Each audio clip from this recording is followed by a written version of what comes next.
शिरूर अनंतपाळ तहसील कार्यालयात स्वातंत्र्यवीर सावरकर यांची जयंती केली साजरी।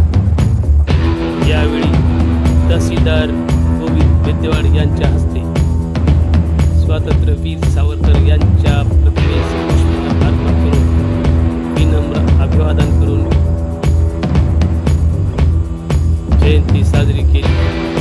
यावेळी नायब तहसीलदार तानाजी यादव, दूसरे नायब तहसीलदार लालासाहेब कांबळे, निवडणूक विभागाचे नायब तहसीलदार गवळी,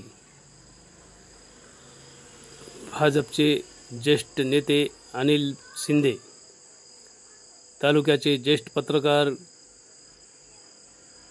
दयानंद कुंभार, पेशकार पोटभरे आदींनी स्वातंत्र्यवीर सावरकर यांच्या प्रतिमेस पुष्पार्पण करून विनम्र अभिवादन करून जयंती साजरी केली।